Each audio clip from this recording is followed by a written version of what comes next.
To mark St. Valentine's Day later this week, I'm here at the Tower of London.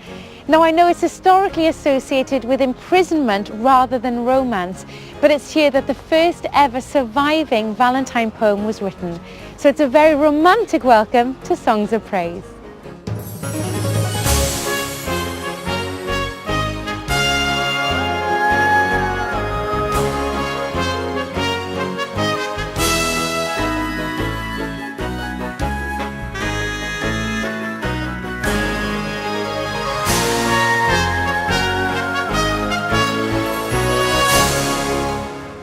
On the programme today, I find out about the prisoner who wrote that early Valentine's poem.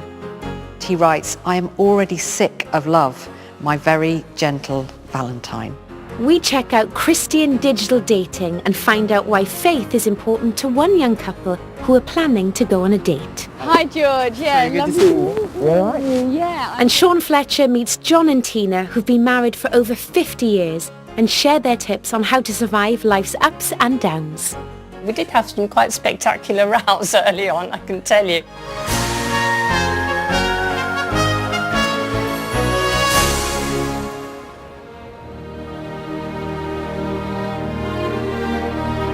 When it was first built, this 1,000-year-old castle was by far the tallest building in London.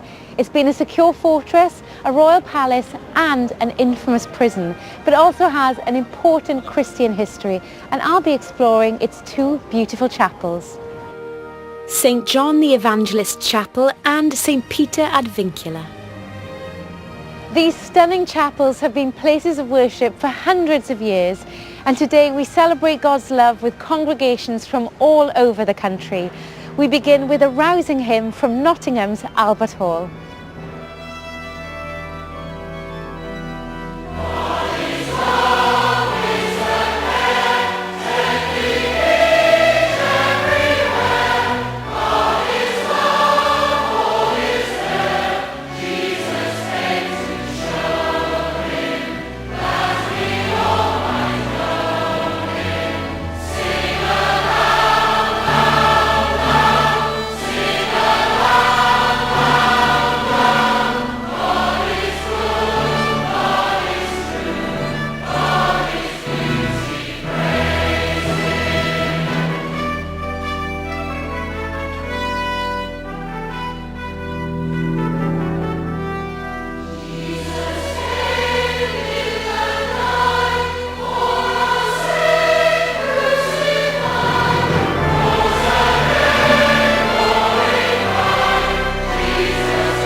Although the Tower of London wasn't built as a prison, it's become infamous for the many hundreds who've been incarcerated here.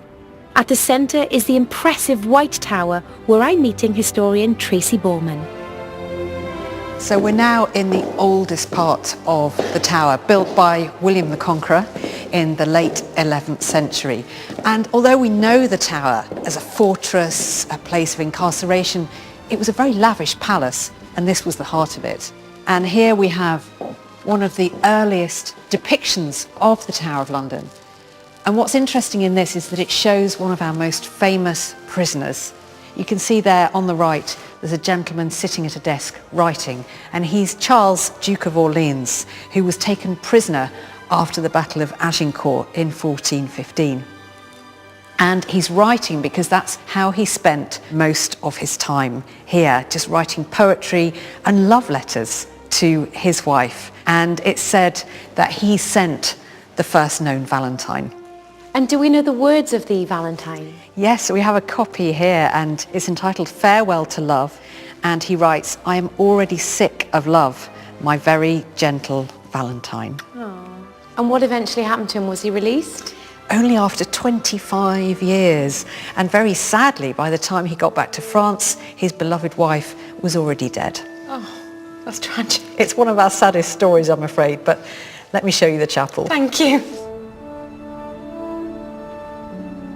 So this is St. John's Chapel, the oldest surviving Norman chapel in the country. And Beautiful, so simple but very beautiful. And because of its age, it's very possible that Charles actually worshipped here because he was a very devout man, so it's very possible he came here. And I can just imagine him praying for his Valentine. Absolutely.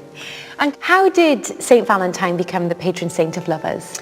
Well, Valentine was a 3rd century priest, and he took pity on young Christian couples who wanted to marry. But at the time, the Emperor Claudius II had put out a decree banning young men from marrying because he thought it made them less effective in battle. They would be too worried about leaving their wives behind and what might happen to them. So Valentine carried out all of these weddings in secret, letting people have their heart's desire. But I'm afraid he was found out and paid the ultimate penalty. He was executed at the orders of the emperor. Well, St. Valentine, may have been martyred for his beliefs, but definitely his message of love lives on. Absolutely.